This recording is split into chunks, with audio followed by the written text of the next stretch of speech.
can see from the agenda, we're down for 90 minutes. In fact, I think Emily's only going to speak for about half an hour. So depending on the questions, we should be in a position to finish under time. Um, Before I pass over to Emily, I thought I'd share a few words of context, background to kind of explain why it is that we're here, and about the Lunds Hub. So the Land Use for Net Zero Nature and People Hub. So a four-nation government funded, you can see the funders at the bottom, 14-month project. So we're actually at the halfway stage of the hub at the moment, which looks to mobilise and support research to work in partnership with government and industry to tackle net zero through action in the land use sectors, essentially bridge the gap between kind of research and policymakers. It's a very complex subject, as you can imagine, and we have a large consortium, 34 organisations in total, from a variety of different industry sectors, backgrounds, etc. And the Lunds Hub is structured very much to reflect that. It's probably easiest to understand it as a kind of three-dimensional matrix with three interlocking elements: the national teams, the work packages, and the topic advisory groups. So starting with the five national teams, one for each of the four nations, one UK one. This reflects, the need for us to be able to both feed into and anticipate the kind of the unique priorities of each of the four nations, as well as the fact that some aspects of land use policy, are devolved and some are managed at UK level. Alongside that, we have the three work packages.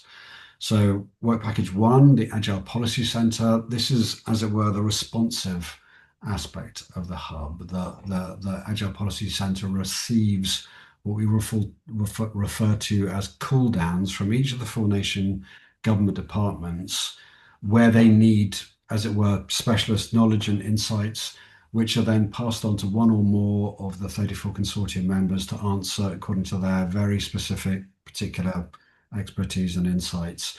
And in the 20 months, I think we've had about 26 of these cool downs from the governments. Work package two is what we call the transdisciplinary community.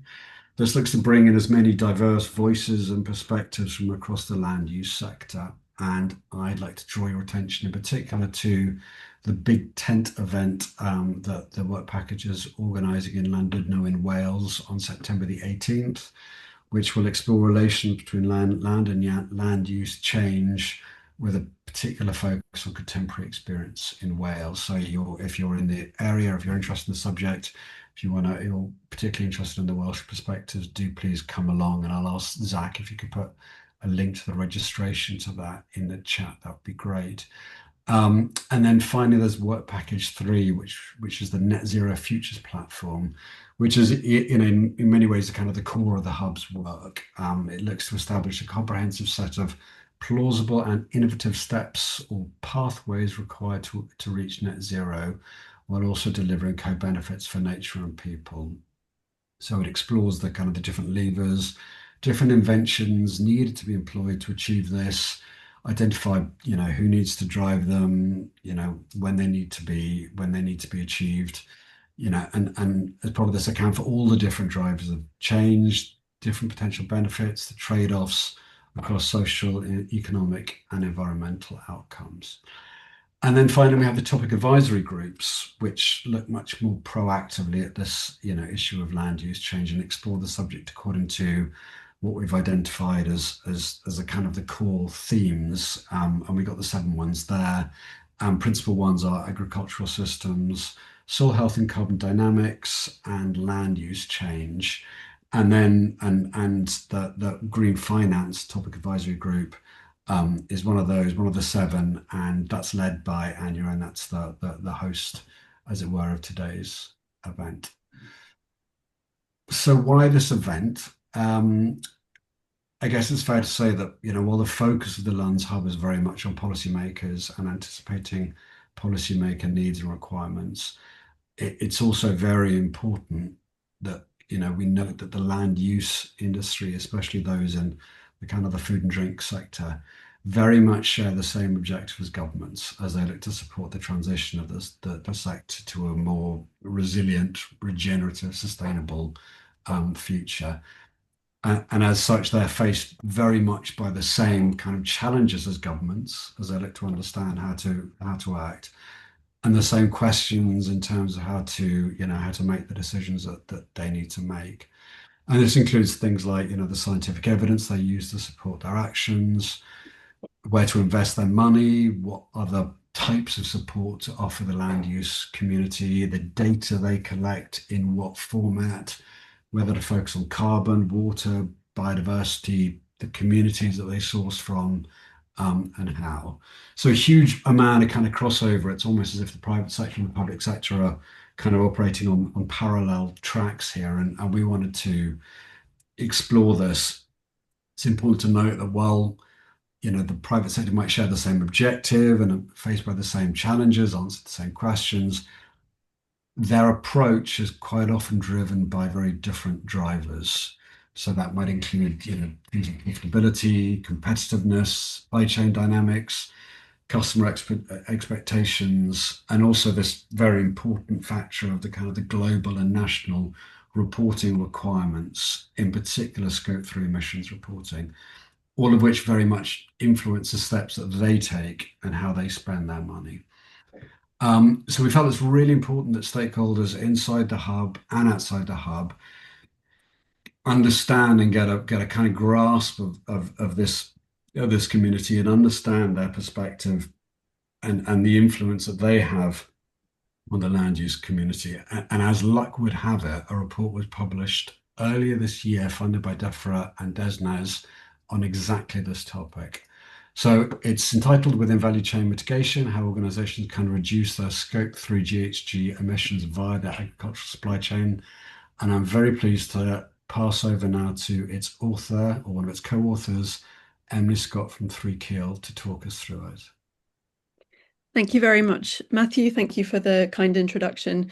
As Matthew said, I am Emily Scott. I'm a principal consultant at Three Keel within a team within the Agriculture and Landscapes business unit, which I'll come on to in a minute. But I just wanted to note, Matthew, on your previous slide, the 7 topic areas for the LUNS Hub are agricultural systems, soil health, carbon dynamics, digital opportunities, land use change, very wide reaching. And I actually was very interested to see that as I start my presentation, because I really think this work touches in certain different ways on almost all of those 7 topic areas. So even digital opportunities, good quality monitoring, reporting and verification is a really important part of this work, as we'll talk about later. And alongside that sits access to digital opportunities. And even on the equity, diversity and inclusion, social justice side, a lot of the conclusions that we drew is that corporate activity within their value chains needs to include stakeholders at the producer and farmer level right from the very beginning, and factor their needs in as absolutely critical to any project. So I think there's really a lot of alignment here with what the LUNS Hub are doing. So that's great. Next slide, please, Zach. So there are people on this call with whom I think we have probably worked in the past, but for those who aren't aware of Three Keel, we are a UK-based sustainability consultancy, but we work globally, specializing in sustainable food systems. And we've got 3 different business units: commodity supply chains, climate, nature, and resources, who look at circular economy and do a lot of LCAs, product footprints, those kind of things, strategy towards reducing your product footprint. But the business unit I work in is the agriculture and landscapes team. So this outlines a sort of rough summary of the types of things that we do. We help design sustainable sourcing strategies. We design monitoring, reporting and verification MRV solutions. And we work on landscape transformation, landscape recovery. And some of you may have heard of our Landscape Enterprise Networks program, which is a system we developed for sort of trading landscape benefits between those who can offer them to a marketplace and those who wish to purchase them. So that's something that we're quite well known for as well. Next slide, please. But maybe just stepping back a bit, a little bit more information on this work specifically. So building on what Matthew has already told us, as well as working significantly with sort of corporate food and beverage sector, multinational manufacturers, retailers, we also do a lot of work for NGOs, policy, governmental advisory work. And we took on this work at the end of the summer last year, so almost a year ago, a research project co-funded by DESNZ and DEFRA, about 50-50 on each side. And we worked on that from maybe the end of August until the report was released in January, as Matthew's already said. And just a bit of background on why this piece of work, which I'm going to talk you through, came into being. DESNZ and DEFRA both acknowledged that there was significant pressure on corporate entities to work within their agricultural supply chains to do a few things. Firstly, reduce their Scope 3 emissions from the land use and agriculture sector, as Matthew's already alluded to. Exploring the opportunities for regenerative agriculture to support supply chain resilience. That's something that's come into everyday discussions for retailers and supply chain businesses. What could that mean for them? How could it support supply chain resilience? And then the third and fourth points here are achieving their science-based targets, their forest, land and agriculture targets where they've set them. And aligned with that is aligning with the Greenhouse Gas Protocol draft land sector and removals guidance. So those are two very, very important factors which governed this work, which I will come back to repeatedly. But a lot of our clients have set science-based targets and flag targets, and therefore want guidance on how to achieve them. And so DEFRA and DESNZ, being aware of this, wanted us to put together this guidance to support a better understanding for corporates in how to sort of undertake within value chain mitigation projects within their supply chain. So they acknowledge there was huge amounts of interest in these areas, but very complex and evolving guidance, which had created some uncertainty, which was holding back action in the sector. And so we put together this guidance on within value chain mitigation to try and resolve some of those challenges. So the work was designed to explore what good looks like for within value chain mitigation. And in a minute, we'll go into more detail on what that looks like, and then provide this guidance for corporate decision makers, really to support that practical implementation and to give them the confidence to go that further step and perhaps start to design and roll out projects in practice. Next slide, please, Zach. So I'm aware that a number of you may be very practiced in land use change, and I'm sorry if I'm preaching to the choir here, but I thought I'd just set a little bit of context in relation to how within value chain mitigation relates to land use specifically. And one of the main issues that will impact corporates who have set science-based targets, flag targets, and are trying to achieve those targets will be acknowledging that land use change emissions contribute to a third of global food systems emissions. So that's a huge part of their product footprints, of their Scope 3 emissions, and it's a sector over which they have very little control. And so that is a point of particular concern for them. For businesses who are trying to reduce their Scope 3 footprints. And this is a sort of factor that I want to consider as we talk through the rest of the presentation. Next slide, please, Zach. So here are the primary documents that govern these corporate entities' activities. They will have set science-based targets. Likely, they will also have set a flag target, forest, land, and agriculture, if they have flag-related emissions which exceed 20% of their overall scopes 1, 2, and 3 emissions. So most businesses in the food and beverage sector will have over 20% of emissions sitting in their flag sector, so they will have set a flag target. And they will be very concerned about how to achieve their flag targets, and they will do that using the Greenhouse Gas Protocol and the land sector removals guidance to help guide how they report and account for emissions in their supply chain. So these are kind of the 4 key documents that govern a huge amount of the activity that happens in this sector, and will a really important part of this is that land use change is included in your carbon inventory. And so understanding land use change and as much as possible being able to manage it, if you can, is a really important factor for corporates who've set these targets. Next slide, please, Zach. and just, I think, on a couple. Yeah, and the next one as well. Thank you. So going back again to setting targets and reporting against the greenhouse gas protocol.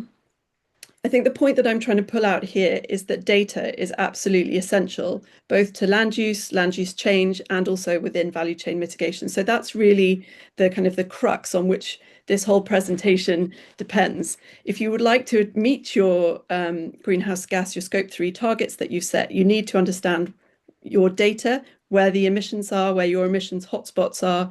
Land use change is no different to that.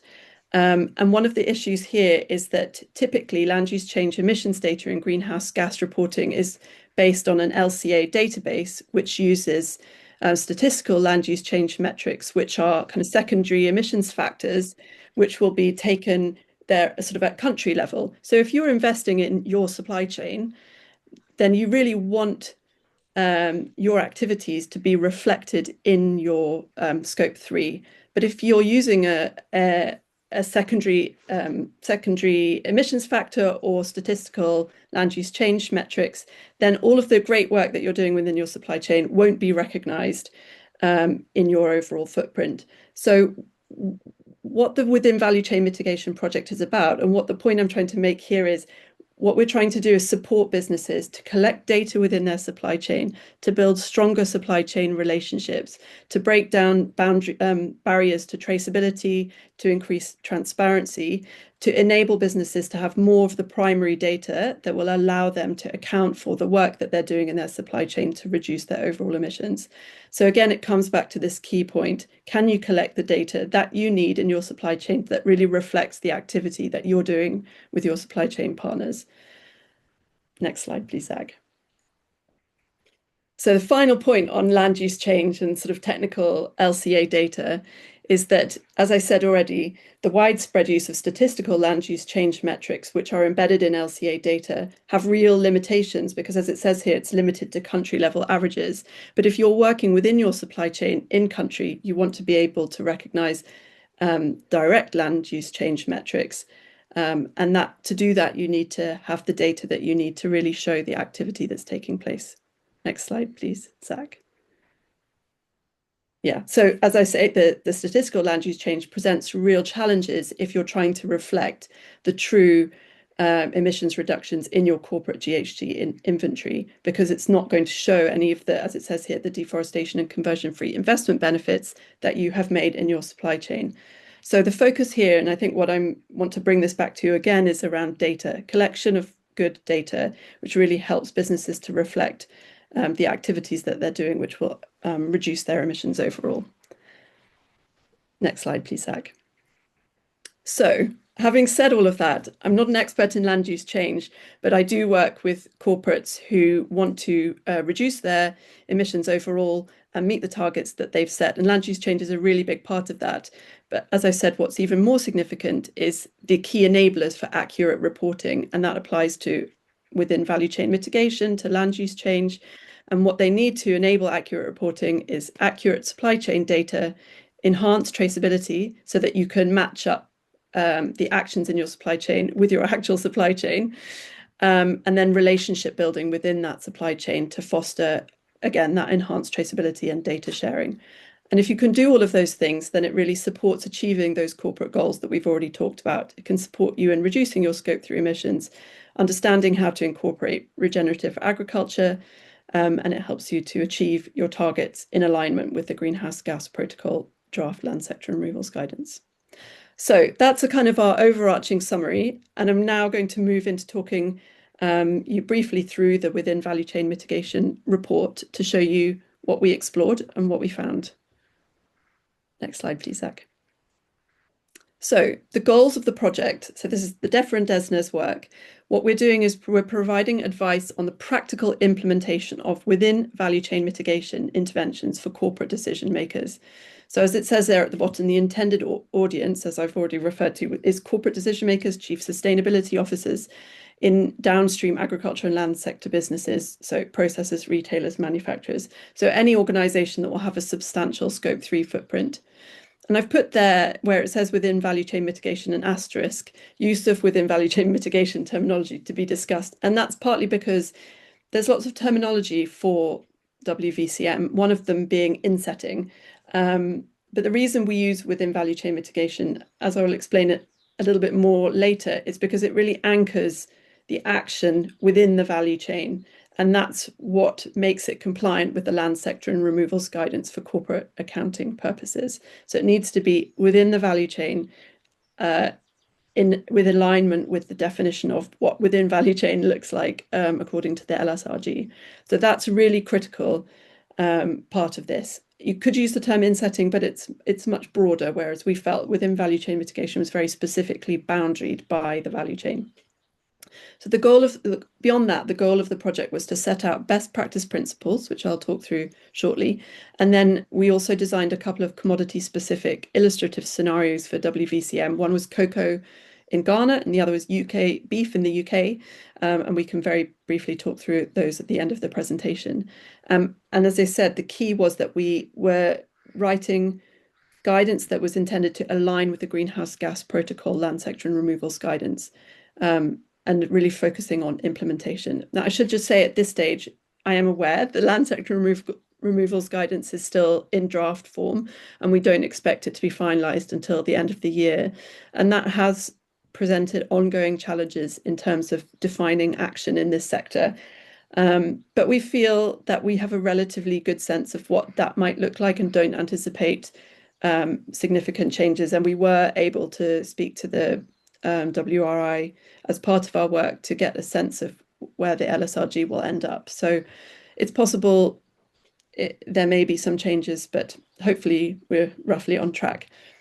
And then the third goal of the project was to ensure that interventions provide direct benefits to farmers and do not increase burden. So to come back to that equity, diversity and inclusion and social justice element, that is one of the 7 topic areas for LUNS. It was really important to the stakeholders in this project that farmers benefit from this and their burden is not increased by the corporate ask effectively. Next slide, please, Zach. So just to very quickly run through how we've defined within value chain mitigation for this work, as it says on the slide, within value chain mitigation projects are interventions within a company's value chain that are designed to generate greenhouse gas emissions reductions and or carbon storage. So it refers to both removals and reductions, and at the same time create positive impacts and improve resilience of communities, landscapes and ecosystems. And we're typically targeting these interventions at the production or rearing stage of agricultural raw materials, so pre-farm gate, and largely based on regenerative agriculture and agroforestry practices. So min-till, reducing application of fertilizers and those kind of regenerative agriculture type practices that you would see on farm. Next slide, please, Zach. So why within value chain mitigation? We briefly talked about this, but again, as I've said, within value chain mitigation was chosen as our point of definition because it places really clear boundaries around the scope. They need to be solely within the value chain. Having said that, the land sector removals guidance currently sets out a small subset of adjacent and proximate lands, subject to safeguards, which we will know more about in the final version of the LSRG. But these, we believe, are very limited. And so when we say within the value chain, although there will be some movement around that for land around the growing area, it's not huge, it's not at all extensive. And so really it does remain within the value chain. And we chose within value chain mitigation because it sits in direct opposition to beyond value chain mitigation.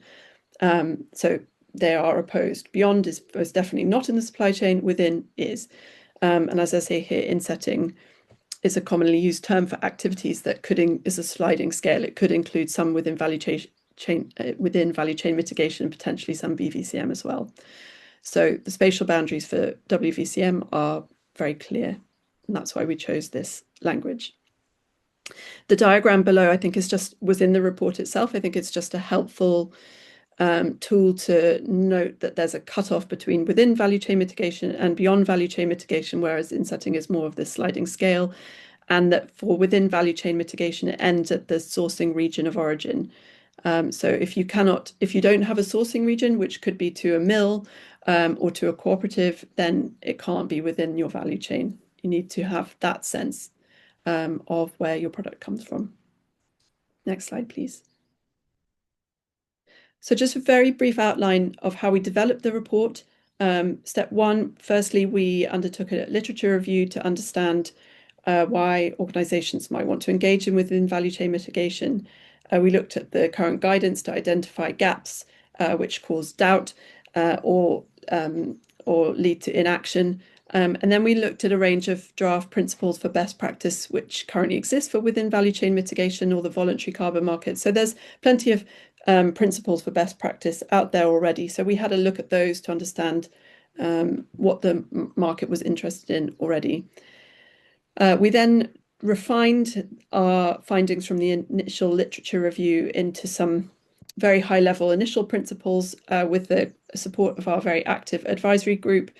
And then we refined it through stakeholder workshops with representatives from the demand side, sort of retailers, manufacturers, supply side, farmers and producers, and then the enabling environment, sort of NGOs and policymakers around that. And then step 4 was to design these scenario-specific stakeholders, we had scenario-specific stakeholder engagement to finesse the illustrative scenarios, which we can come on to later in cocoa and beef. So one of the great things was we were able to speak to stakeholders extensively throughout the whole project, and that was incredibly valuable to ensure that the final product felt really representative of the needs of the various different sectors in the marketplace. Next slide, please. So a few of the uncertainties and challenges which were identified in the research that we tried to then resolve or respond to in the principles. Firstly, around the scope and boundaries of activities included in within value chain mitigation. We've already talked about this. It's very complex to understand exactly what within value chain mitigation means or what the value chain is. And we're hoping that the land sector removals guidance will resolve that uncertainty in due course. The second is how within value chain mitigation aligns or complements other approaches, for example, VC, the voluntary carbon market, stacking, even the sustainable farm incentive, how do these approaches all sit together and what should businesses and farmers and producers be focusing on? Engaging stakeholders and sharing benefits throughout the supply chain, allocation and attribution are particular challenges for within value chain mitigation. So if you have a lot of funders, co-funders in a landscape, how do you share the benefits among them? What do you do then? The land sector removals guidance is not super clear on that. And so there's a lot of uncertainty over how you do it, and lots of organizations who are undertaking different ways of resolving that challenge, including our LENS program. So that's a very interesting opportunity to understand how that's being resolved. And then finally, MRV, monitoring, reporting and verification, accurately measuring the impact of within value chain mitigations is a real challenge. How the impact should be accounted for, how they should be reported, how much should you spend on MRV, who should do it, how often do you have to do it, what do you need to know? Those kind of issues really present challenges for those looking to undertake within value chain mitigation. So we sought to try and respond to some of those points as well.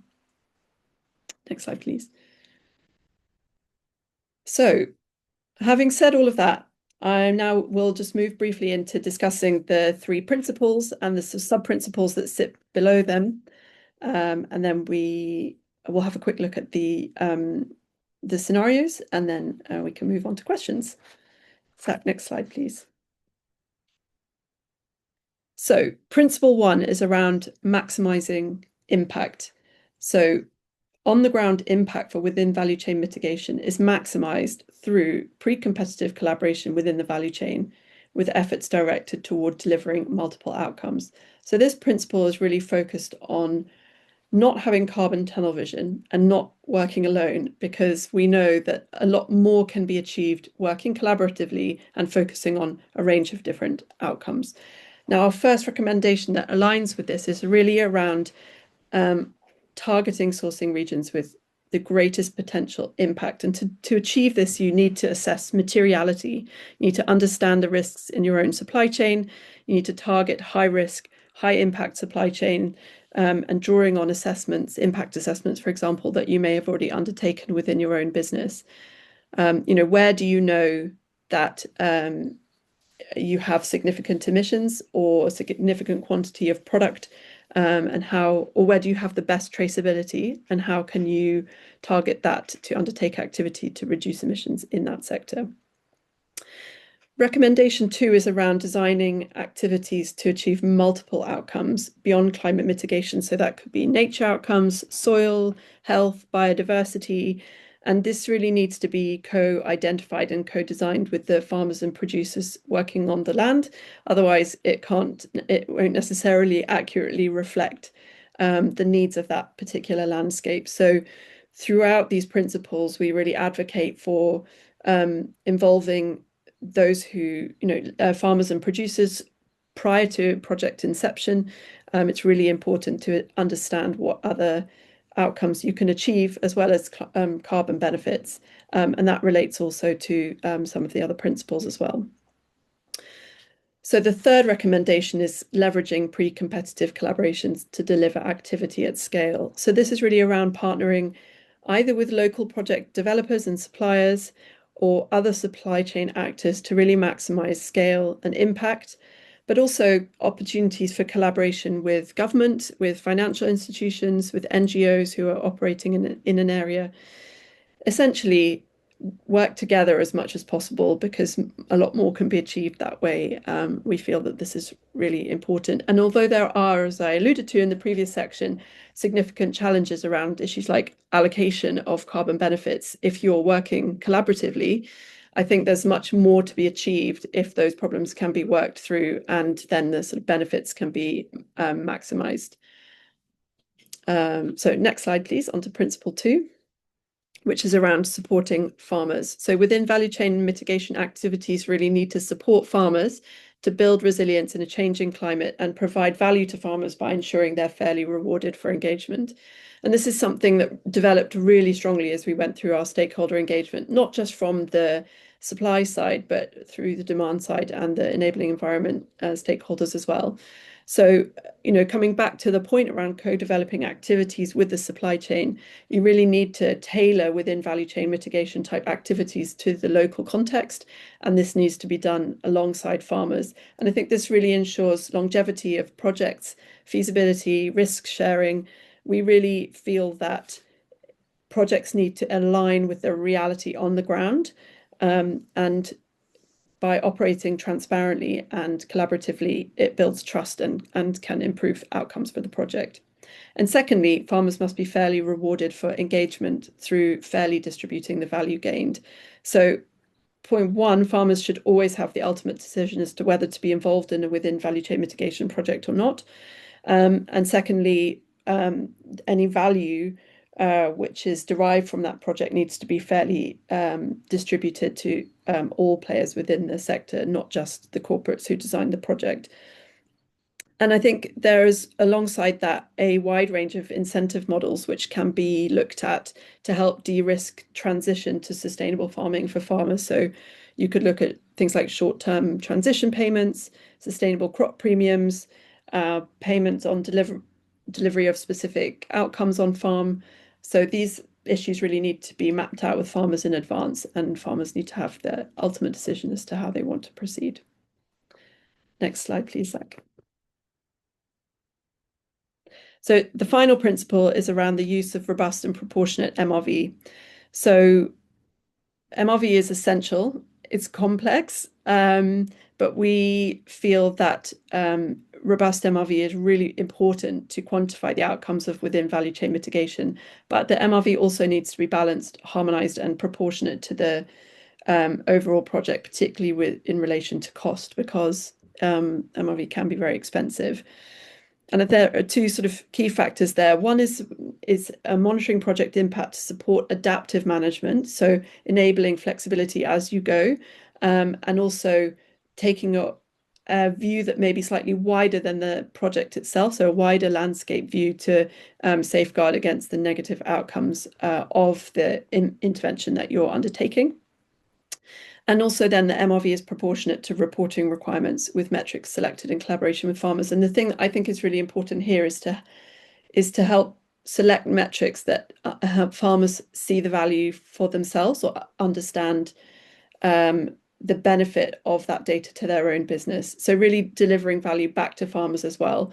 So the MRV and the data that comes from it can support the corporate who's funding the intervention, but also really demonstrate to farmers there's something to be gained for them as well in collecting that data.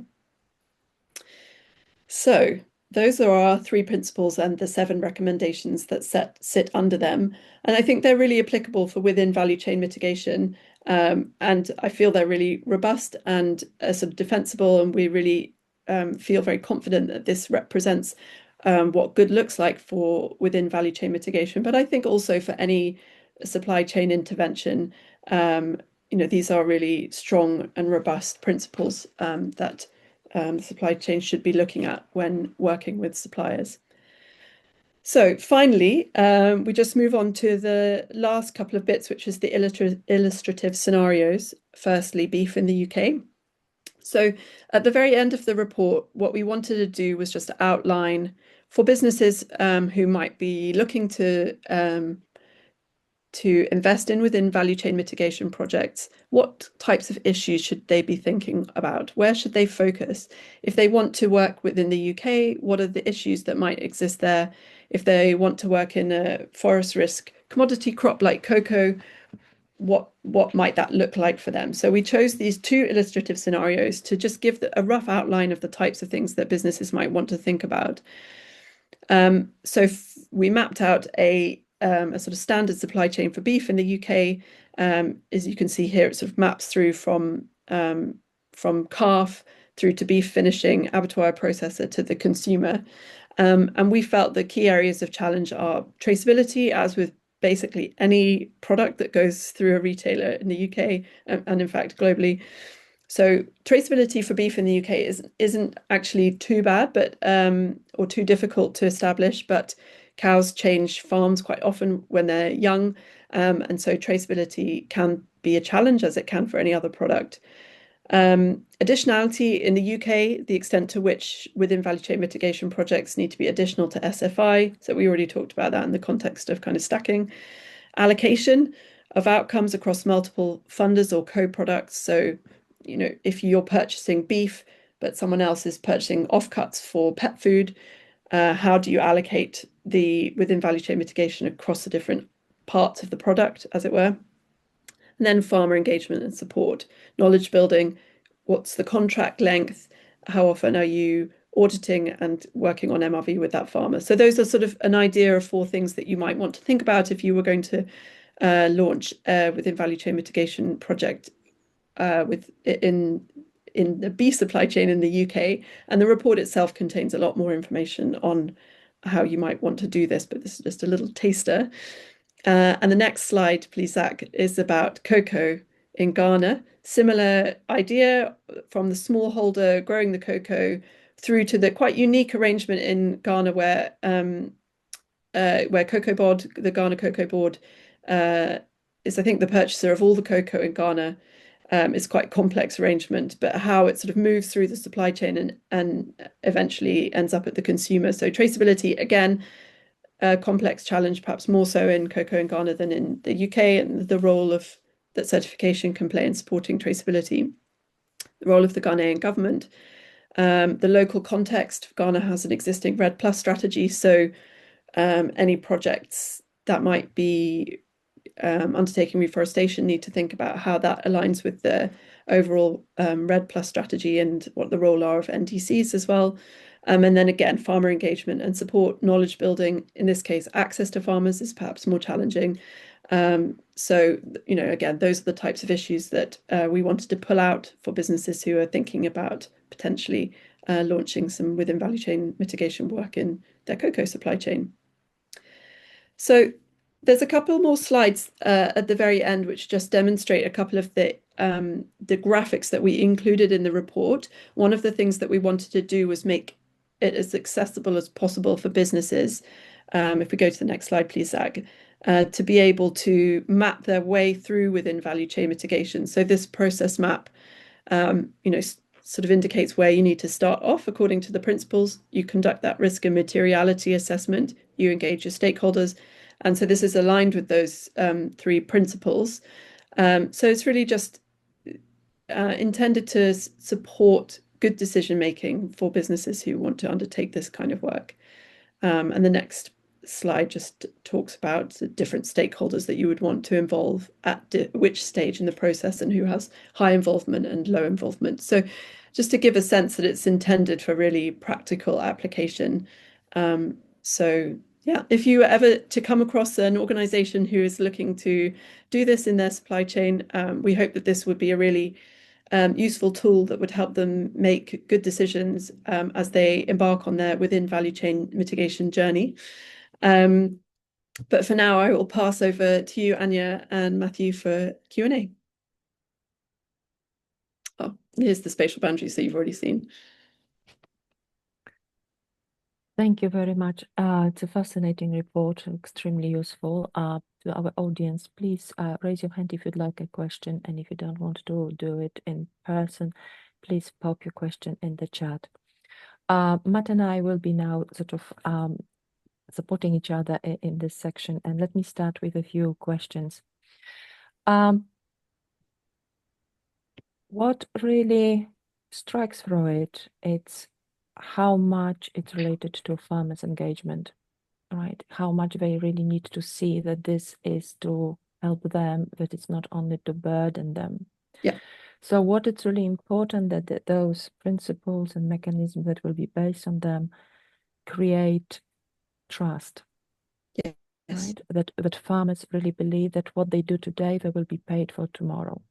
At some point, you mentioned that they are paid also upfront. Could you elaborate more how this balance of maybe no monetary rewards, but of some kind of even nature compensation is to be designed, or how it could work in comparison with sharing benefits later once reporting is done, once steps are taken, once data has been collected? Yeah, I think that's a really great question. And I think that it's really the onus is on the team of people and businesses and stakeholders designing the project to select the mechanism that best works for the stakeholders involved in the project. So we are aware of a range of different approaches to the within value chain mitigation activity that's already taking place in the market. And in some instances, we see payments based on outcomes. So you undertake an activity if you achieve the required reduction in emissions or the required soil carbon sequestration, then you receive the payment based on that activity. In other scenarios, we see kind of trades based on, well, I'm going to pay for this type of activity. The farmer does it. Sometimes the outcomes are out of their control. If the weather is very bad and they're forced to plough their fields, that's notwithstanding, they have already received the payment for the activity. And I think, in that situation, you have to accept that nature doesn't always work in your favor. So there's a range of different mechanisms. And I think what we would recommend is through involving farmers at the absolute outset of the program, you can decide the mechanism based on what the organizations are looking for and how best to build, as you say, Anya, that trust across the supply chain, and that sense that everyone is going to achieve something that will support them and their overall business resilience. I think that would be the critical thing. Thank you very much. We've got some questions coming through the chat. So let me read the first question that comes from Zipping Wu from AFBI. How will you measure and account for green GHG emissions at farm level? Which tier are you going to use, tier 1 or tier 2? How will you select emission factors for inputs from external sources, UK and imported? Thank you very much, Deeping. I have to say, there's elements to that question that are beyond my area of expertise because typically I would not be the one who would be calculating the greenhouse gas emissions. Those are my colleagues in the Climate, Nature and Resources team. But at the moment,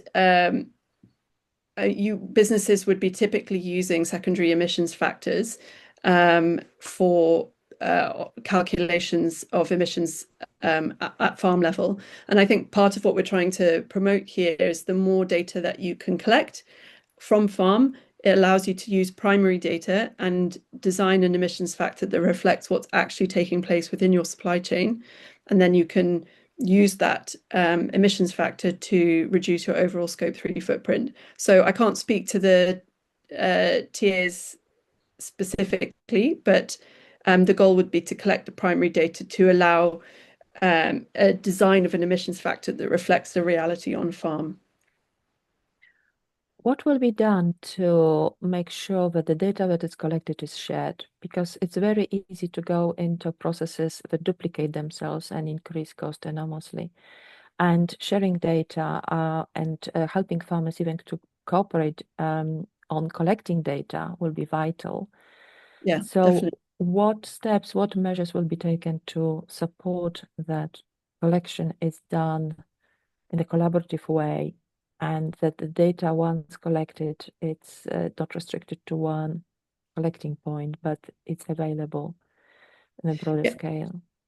Yeah, I think this comes down to the point that you made before again, Anya, around trust building and sharing. So I think, often I speak primarily from a UK agriculture perspective here, because that's my, I guess, more typical background. But there is a reluctance in UK agriculture sometimes to share data because there's a sense that if you have information about what's going on your farm, you don't want anyone else to know it because it will give away your trade secrets or something like that. So I think a key part of this is trying to work collaboratively across the supply chain with farmers, with groups of farmers, whether that's whether that's a sort of localized group or with a cooperative or a mill or some kind of mechanism which brings farmers and producers together to try to communicate the benefit of data sharing.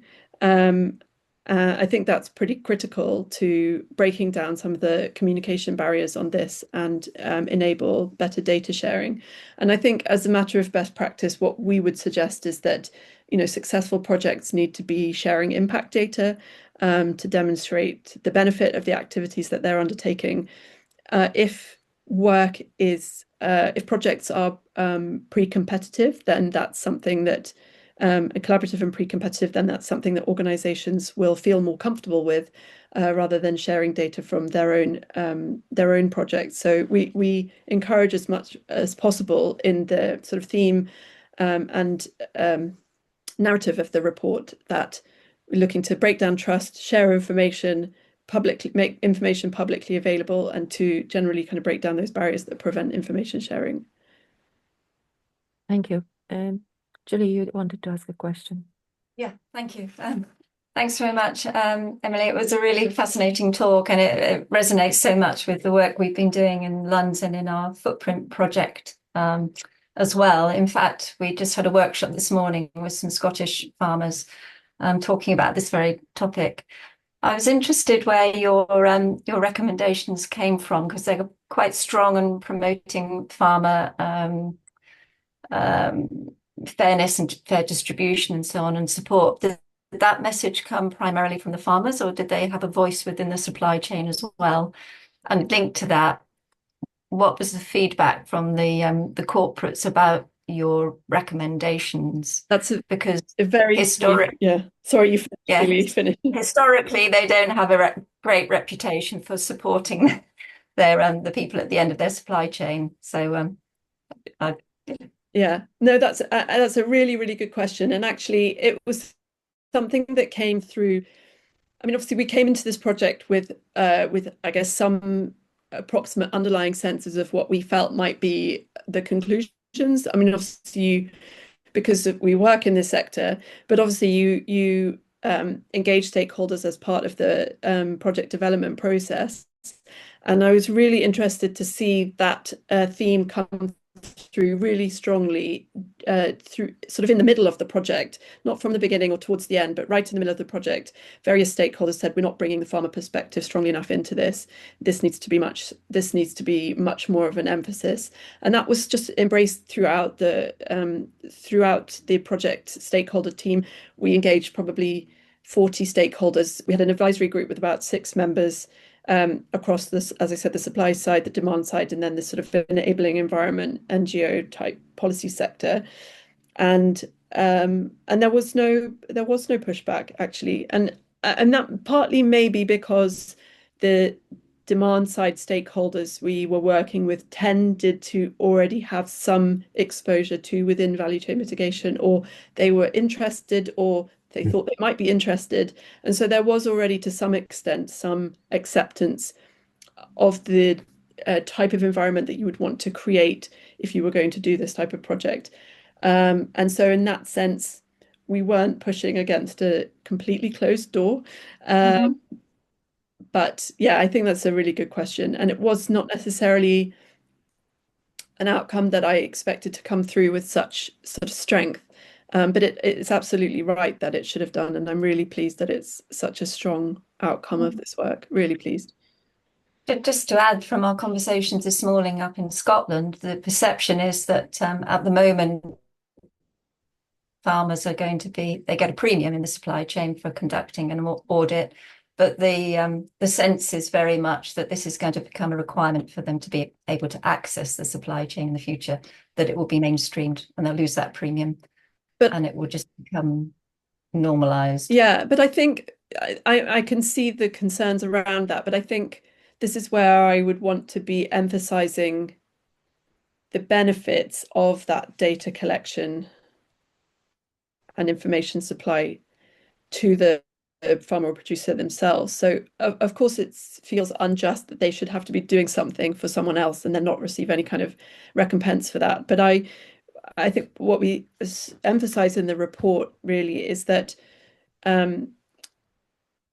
data collection, MRV, needs to be designed, as I said, with to collect metrics that would benefit the farmer as well. So they're not collecting information that they have no purpose for, that they see no value in, that it would really benefit them if they understand more about their soil carbon or whatever. And then potentially that might lessen the pain of a premium being withdrawn, although we would not ever, recommend that as an outcome. But yeah, I don't know if that's sort of aligns in any way with the experiences you had this morning, Julie. Yeah, definitely. I mean, there's so many questions to ask, and definitely farmers we spoke to in particular had peat they wanted to protect on their farms, or they were organic, or they had bird life, and very much the message was it needs to be much more than a climate tool. It needs to be thinking about the whole farm and reflect their interests. Yeah, but I won't monopolise you because Matthew's got his hand up. Matt, I think your point about how the data is seen and interpreted by different stakeholders is really important, and I'm glad you mentioned soil specifically, because I think a soil number to a farmer can look quite extractive. It can look quite, it can look like an imposition if it's not accompanied by really useful advice that tells them what they can and should do with that number. If it's just going out to a kind of starship somewhere in the sky, then they're not going to engage with it, and they'll feel quite. There's a risk that they'll feel threatened by it.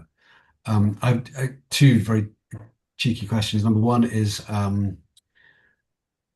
to understand what Desnes and DEFRA's response to the report was, and if you get a sense of what they're going to do with that. And the second one was, and actually it links with what I was saying about soil, which is, the North Star for reporting for these corporates is carbon, for reasons that we well know. I was wondering where water and kind of resilience sat within that, whether that's seen as a proxy for water and for resilience, or whether you feel like a whole separate data collection mechanism, guidance protocol or whatever is needed alongside carbon. Yeah, absolutely. Taking the first question first, the reception in DEFRA DESNZ seems to have been really positive. The report has landed very well. It was a very collaborative activity. We did not write it in isolation from them.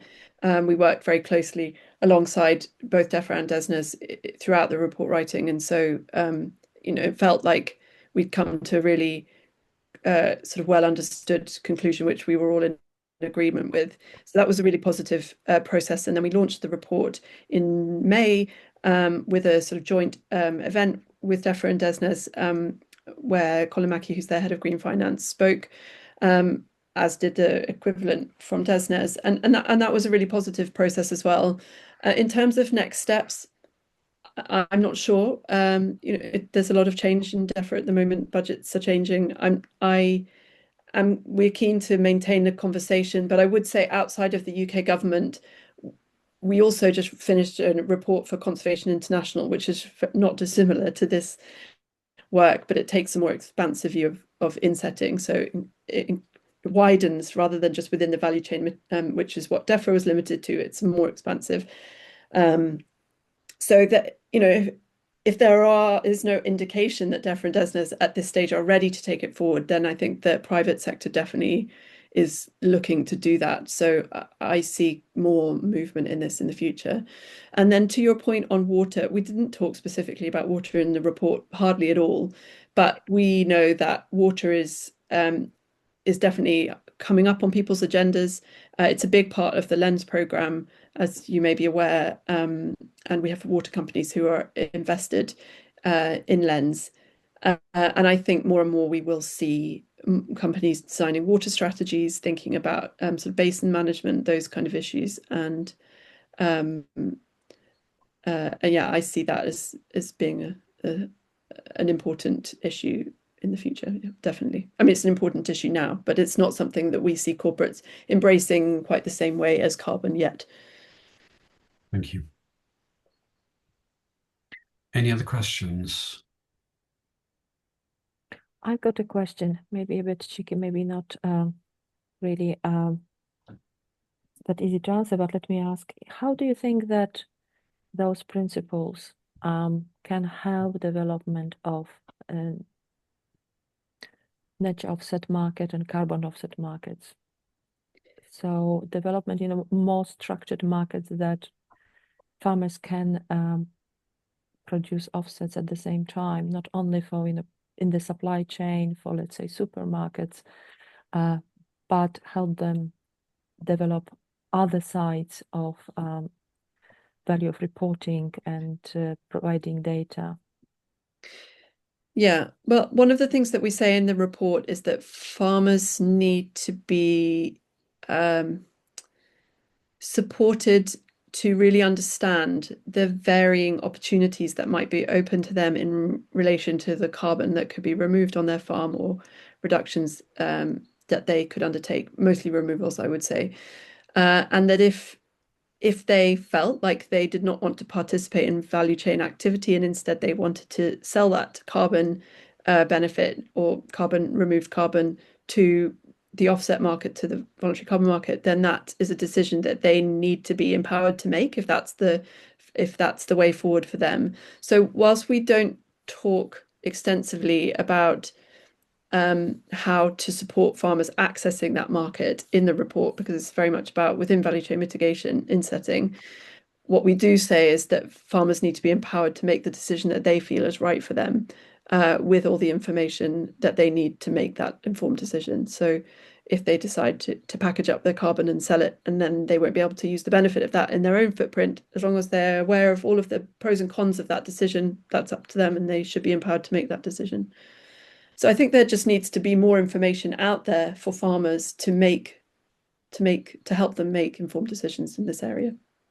But the decisions that they make, one is definitely a question of being informed and knowing what's available, what the outcomes are, what the side effects, and etc. And now it's a regulatory environment in which those decisions are made. And in which direction do you sense that we will be going? Because how we set incentives, if farmers are informed, they will follow them. Yeah.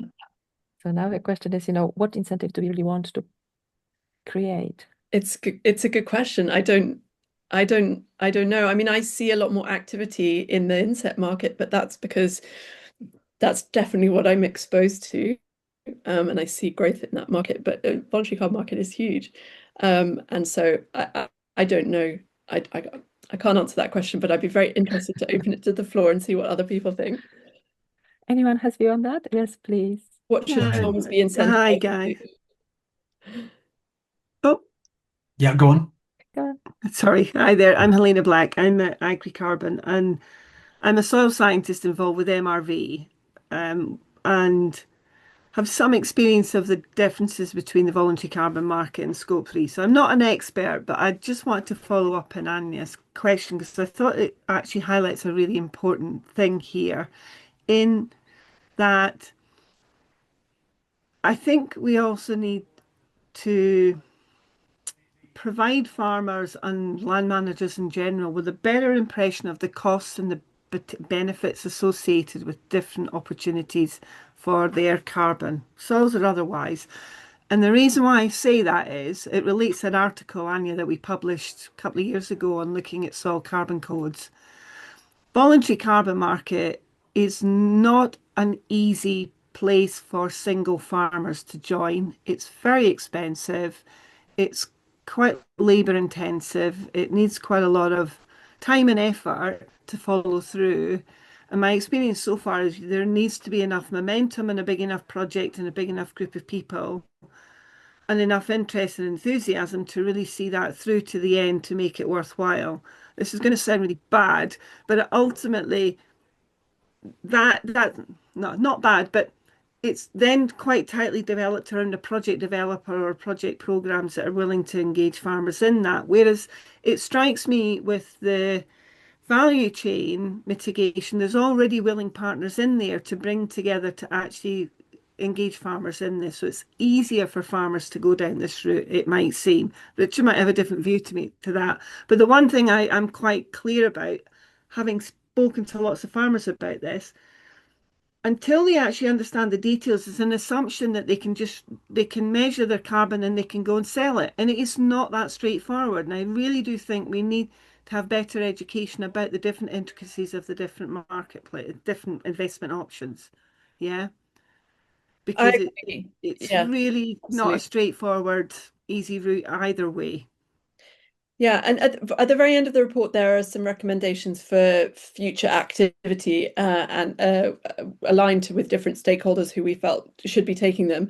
And one of them was developing much clearer guidance for farmers in both the offset and the inset market. And we align that with policymakers and government. So we feel it's down to I guess, DEFRA, but could be the NGO or private sector as well to provide much better information about the challenges, exactly as you say. And because you can't just do something once, you have to keep doing it for the life of the credit, and that's very challenging. And just to wrap that up, the other thing that I think is important to get across is it's not either or. A farmer can actually contribute to both. Yeah. Yeah. It's not an either or. And also companies can look to report or gain benefit or value from both. And it's understanding what that means in terms of the land that's being managed and the products that are coming off it. Yep, definitely. Thank you. Thank you a lot. Julie, you've got another question. Yes, you're raising your hand. Right. Just can't find that button. I wonder how you define supply chain, because we've spoken to quite a few farmers who sell on to aggregators, grain aggregators, for example, who don't really think of themselves in any kind of formalized supply chain. They don't get much support. They don't get any prescriptions or requests for auditing. Did you encompass those people as well? Yeah, definitely, because you mean the sort of frontier and the cam grain, and do you mean those kinds of? Yeah. No, we work with those organizations in the Lens project. So I mean, we definitely would include them in the supply chain. I guess it's a question of how they visualize themselves. But quite often, if you're a retailer or a manufacturer purchasing, if you're a retailer or a manufacturer purchasing wheat, potentially your only access point to the supply chain is through that sort of aggregator. And so, yes, they're a very fundamental part of understanding how you can then undertake activity, because they are the sort of the beginning of what you call the supply shed. And so you need access to them in order to access the farmers who supply to them. But I agree. Part of it then is kind of reforming how they see themselves and what they can offer the farmers who supply them, and working to develop that trust and create a relationship. But I do agree that is a challenge that I think some just see the commodity that they sell as something that passes through them, rather than that they sort of take ownership of and sell. But they are still a very fundamental part of the supply chain. Okay, thanks. Yeah, there's also that point about the relationship building as well, isn't there? I think retailer supply chains can often develop quite strong relationships with their intermediaries, with the farmer, whereas in that more extended supply chain with aggregators, that might not necessarily happen. Yeah, although the challenge with retail supply chains is that, every 5 years, maybe they retender their bread making, and they might switch suppliers based on cost. And so a big factor in this report is thinking about how to maintain, I guess, the commercial incentives that are important for retailers, but also extending the life of those relationships so that you can maintain the benefits of the farms that you've invested in. And it's really complicated to do that, but it is possible. Thanks. Thank you. Matt? I mean, I suppose the one thing that we didn't talk about, which is very specific to the UK, or not exclusive, but relatively so, is the issue of rotations. And I guess that's probably covered by what you're saying about the need for collaboration between businesses. Yeah, so it's really challenging. And as I said, on allocation of carbon benefit to different purchases throughout the rotation is not something that land sector removals guidance goes into much detail on. But the Value Change Initiative has the Food and Agriculture Working Group, who have done a lot of work to try and really map out what that could look like. So alongside the Greenhouse Gas Protocol, there are also organizations like the VCI who are sort of filling in the gaps to help organizations design projects where they are not, they have the accounting framework exists, but the exact details of how you're going to do it, including, for example, allocating across rotations, it's really difficult. But there are organizations who are working to try and establish that and roll it out. So I can see Helena smiling about that one. That's I'm smirking. Can I follow up on that one with an equally difficult one? Possibly not as difficult, but how is this the assumption that it's all inventory reporting and it's not intervention reporting?